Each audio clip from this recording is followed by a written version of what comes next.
No, I've already explained that. I think I want to respond to what Mr. Chandrachud Bose has said. He was talking about Gandhi's followers. I think he's forgotten that who were the people in the CWC when Subhash Chandra Bose became the president again against the wishes of the Gandhi in 1939. And in 1939, Subhash Chandra Bose defeated Pattabhi Sitaramaiah, and then it was the CWC which resigned, and then Gandhi said that the Subhash Chandra Bose should have all the powers to constitute its own CWC members. Who were members? And those who finally took an action against the Subhash Chandra Bose because he made certain statements. Okay, Ashutosh and gentlemen, I will have to interrupt you for a second because I want to point out to our viewers what's happening right now.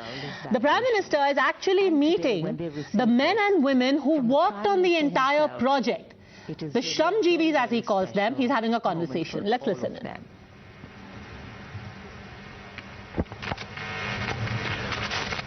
और कितना अच्छा महसूस कर रहे होंगे ये सभी श्रमजीवी। एक एक करके सभी से बात कर रहे हैं प्रधानमंत्री। ये भी हो सकता है कि जो इनकी थकावट है वो आज इस बातचीत के बाद कुछ पलों के लिए जरूर दूर हो जाएगी, क्योंकि जब प्रधानमंत्री आकर उनकी सराहना करते हैं, उनके काम के बारे में पूछते हैं, तो उन्हें भी लगता है कि हमारी जो एक इंपॉर्टेंस है, हमारा महत्व है, वो किसी ने जाना। The ability to craft with your hands, the ability to labor with your hands, the ability to actually use your hands to do something is a beautiful strength. As the world gets more mechanized, as we get more distant from that which roots us, these are the people who connect the two worlds. And we are proud to have them in our country. We are proud to have traditions in our country. We are proud to understand that there is dignity in what we do. ये श्रमजीवी जिस विनीत भाव से अपने हाथ जोड़ रहे हैं, ये वही हाथ हैं जिनके श्रमदान ने इस पूरे क्षेत्र को पुनर्विकसित किया है। नेताजी सुभाष चंद्र बोस की प्रतिमा को बनाने में अपना श्रमदान दिया है, लेकिन साथ ही साथ ये बात भी यहां स्पष्ट होती है कि आप जितने विनीत बनते हैं उतना ही ऊंचा उठते हैं। Prime Minister Modi also really enjoying his conversation with them, connecting with them. I think it's a powerful moment for both the Prime Minister and the Shramjeevis and the sculptors and the people.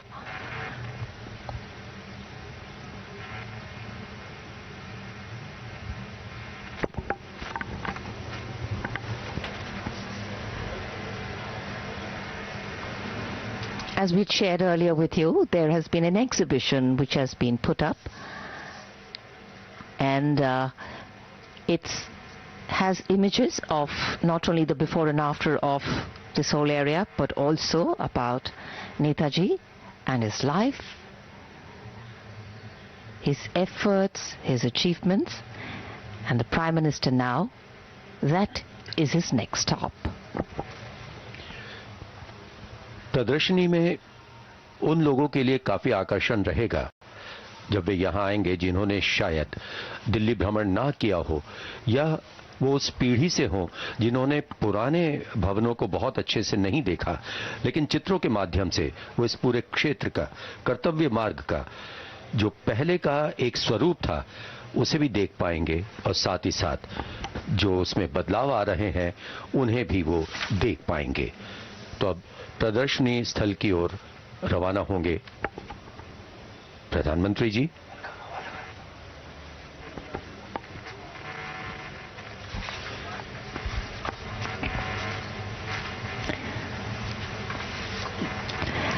In fact, the 3-kilometer stretch, which is now Rajpath and is one of the most important roads in India, is more than 100 years old, and the British called it Kingsway.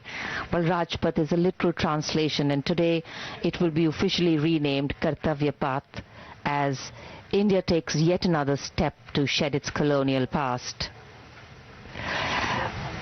We will be a part of history as the iconic 3-kilometer stretch will make way for Kartavya Path, the path of duty. The name change was made official yesterday, and today is the inauguration. In fact, on the 12th of December 1911, at the Delhi Darbar, King George V announced the shifting of British India's capital from Calcutta to Delhi, given Delhi's location, and the British thought it would be easier and more convenient to rule India, and then this was called Kingsway. यहाँ इस golf cart में बैठकर प्रधानमंत्री अवलोकन भी कर रहे हैं इस पूरे क्षेत्र का, और वो सब अनुभव कर रहे हैं जो यहाँ आने वाले लोग अनुभव करेंगे। किस तरह का ये पूरा क्षेत्र है और किस तरह इसे पुनर्विकसित किया गया है, इसके सौंदर्यकरण के लिए क्या किया गया है। और कुछ देर पहले जब श्रमजीवियों से प्रधानमंत्री ने बात की, उन्होंने उनसे जरूर ये जाना होगा कि उन्हें कितना यहाँ श्रमदान देना पड़ा। हमने भी कुछ श्रमजीवियों से बात की थी, उन्होंने कहा था कि दिन रात उन्होंने एक किया इस पूरे इलाके को सुंदर बनाने के लिए, पुनर्विकसित करने के लिए। Straight clean lines of the new construction blending with the old architecture, keeping the flavor the same, and of course clean lines, stone, very easy to maintain. This is a public place and bound to see wear and tear. The Prime Minister arriving to inaugurate the exhibition.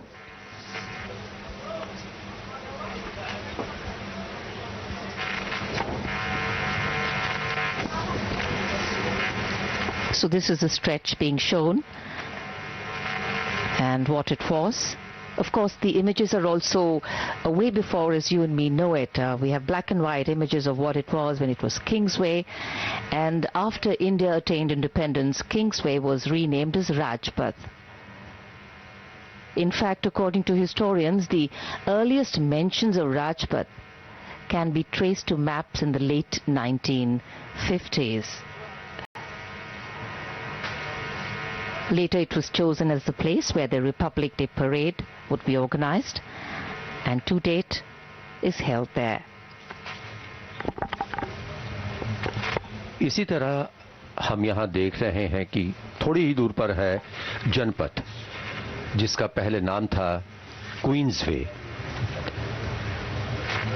तो ये दो ऐसे मार्ग हैं जिनके नाम बदले गए थे, लेकिन किंग्सवे का नाम जब राजपथ रखा गया, उसके बाद अब इसे कर्तव्य पथ का नाम दिया गया है।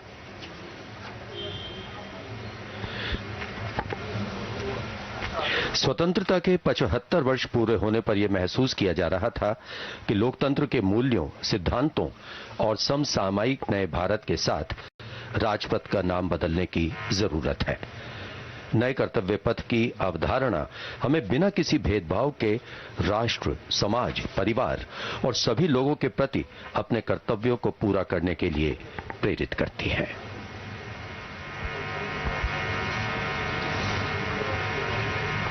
So once something has been revamped or changed, it's very important also for us to value that and see what really went into that, from the redesigning, the redevelopment, what was kept in mind, making sure that people could walk freely, traffic was not interrupted, as we shared earlier with you, canals laid out so that, and a circulation system so that the water would not stagnate. There would be no waterlogging. Stormwater drains have been put in to prevent waterlogging of the lawns also. And of course there are power cables, the complete sanitary system, public conveniences, vending kiosks. There is a separate area where there will be vending plazas where vendors including the famous India Gate ice cream sellers will be operating. Earlier these were spread all across, but now they will be in a particular location so people can safely park their cars in the ample parking space, and then children can go around safely in the lawns and enjoy their ice creams over there. I think for many of us who've lived in Delhi for some time, ice cream at India Gate has been like a pilgrimage we have done so often. और साथ ही यहाँ एक रवायत रही कि लोग morning walk और evening walk के लिए भी यहाँ आते रहे और लॉन्स में वो अक्सर समय गुजारते थे। जैसा भी आपने भी बताया, सीपीडब्ल्यूडी ने यहाँ 5 वेंडिंग जोन बनाए हैं। हर जोन में 40 वेंडर होंगे।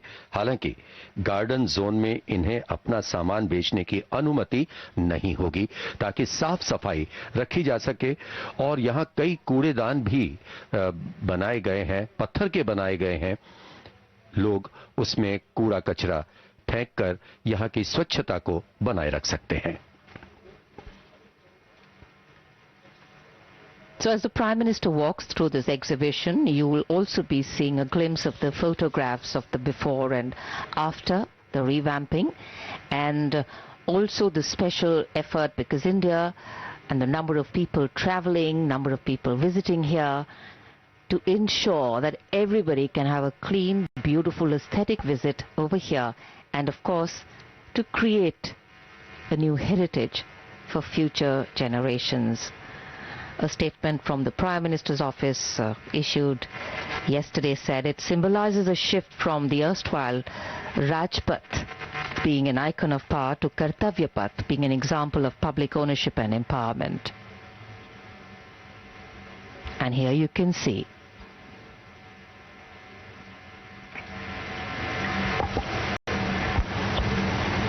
the beautifully glowing Rashtrapati Bhavan, the residence of the President of India. And just below that, the gently sloping Raisina Hill, moving on to Vijay Chowk, and then this stretch called Rajpath. Every year on the 26th of January, color, culture, military discipline, pageantry, pomp all come and walk down this path. And today, it's a special occasion for the venue. और अब कुछ ही देर बाद stage पर माननीय प्रधानमंत्री का आगमन होगा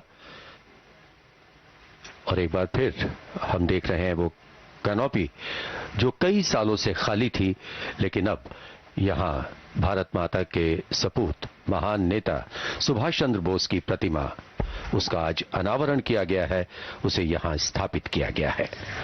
Elegant in its simplicity,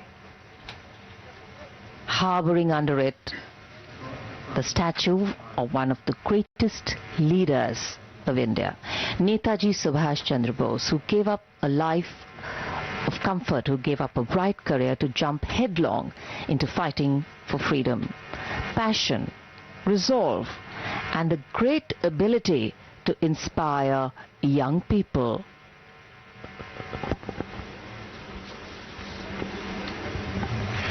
जैसे जैसे अंधेरा गहराता गया, वैसे वैसे यहां की खूबसूरती और निखरती रही।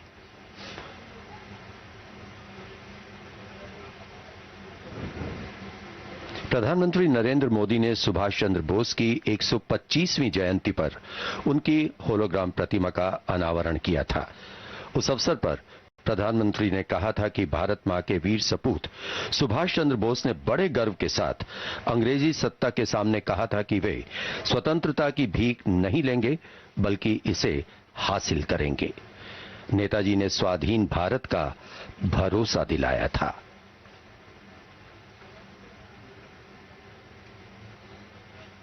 और यहां के ये फव्वारे अपनी भव्यता खुद दर्शा रहे हैं।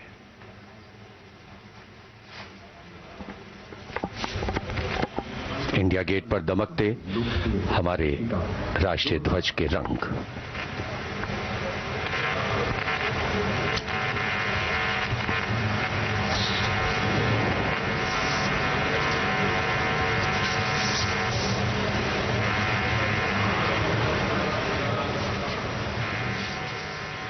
So ever since we arrived here earlier this evening, there were a multitude of people wanting to get into the venue, all very excited, probably also looking forward to the time as to be one of the first people to walk on Kartavya. But the Prime Minister now has arrived at the dais. हर काम देश के नाम।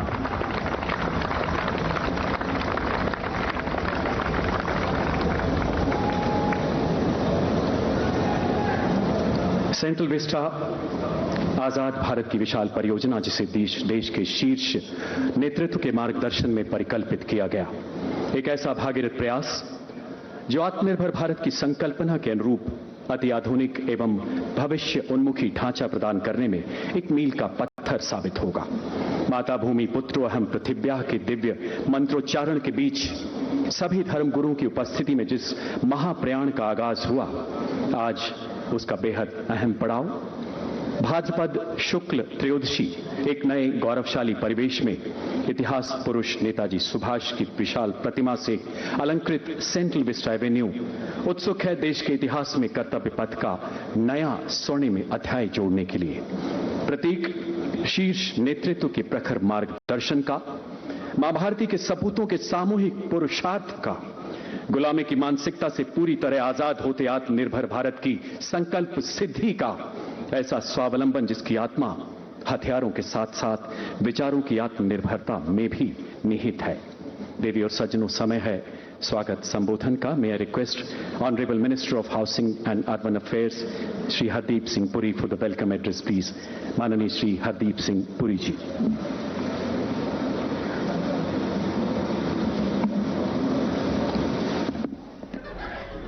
All right, so the live visuals of the big ceremony that's taking place, Hardeep Singh Puri addressing the nation. In a short while from now, Prime Minister Modi is also expected to address the nation. It's a very, very historic speech that will take place.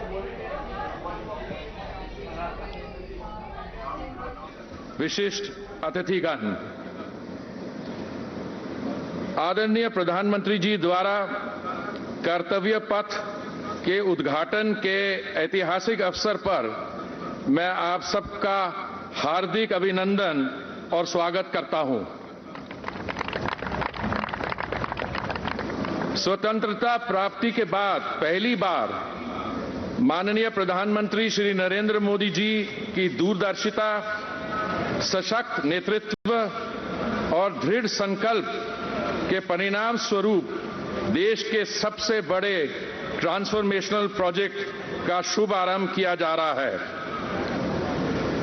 राष्ट्रीय महत्व की ये परियोजना, जिसकी कल्पना तक किसी सरकार ने 70 साल में नहीं की थी, वे आज साकार होने को है। विश्व के सबसे विशालतम,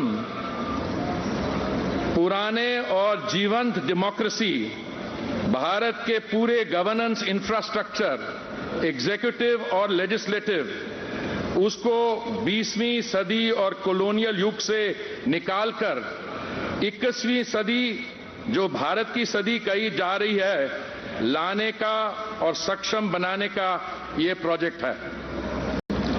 इस महत्वाकांक्षी और अत्यंत आवश्यक प्रोजेक्ट के पहले चरण में कर्तव्य पथ का आज उद्घाटन किया जा रहा है। कर्तव्य पथ का नव भारत की राजधानी दिल्ली, नई दिल्ली का हृदय है। इसका विश्व स्तरीय रूप से सृजन करना हमारी आकांक्षा ही नहीं, हमारा कर्तव्य भी है। माननीय प्रधानमंत्री जी, आपने 15 अगस्त 2022 को लाल किला से देश को संबोधित करते हुए देशवासियों को 2047 तक पंचप्रण का आह्वान किया था। इसका ये जीता जागता उदाहरण है। विकसित भारत का बड़ा संकल्प अपने अंदर गुलामी का एक भी अंश नहीं रहने देना चाहिए। हमें हमारी विरासत पर गर्व होना चाहिए। हमें एकता और एकजुटता के साथ रहना है और प्रत्येक नागरिक को अपने कर्तव्य का पालन करना चाहिए। आज कर्तव्य पथ के शुभ आरंभ के समय ऐसा लग रहा है कि 130 करोड़ भारतवासियों के अमृतकाल का सपना साकार करने का भव्य पथ हमारे सामने खुल रहा है।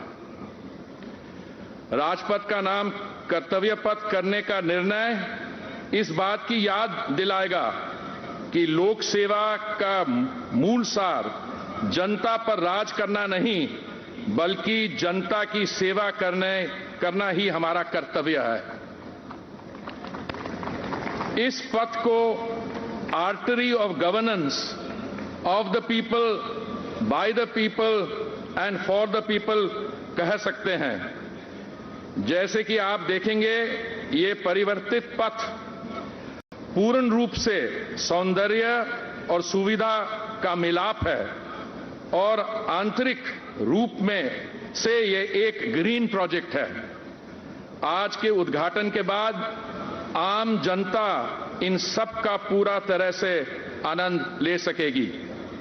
महानुभावों, इस पथ पर चलकर हम सही मायने में भारत के विकास का इतिहास लिखने जा रहे हैं। ये पथ है सबके पंचप्रण का, प्रयास का और प्रगति का। इसी तरह आज नेताजी सुभाष चंद्र बोस की प्रतिमा का अनावरण इस बात का प्रतीक है कि हमारा देश इस महान सुपुत्र के बलिदान के लिए सदैव कृतज्ञ रहेगा और उनसे हमेशा देशभक्ति की प्रेरणा मिलती रहेगी। धन्यवाद।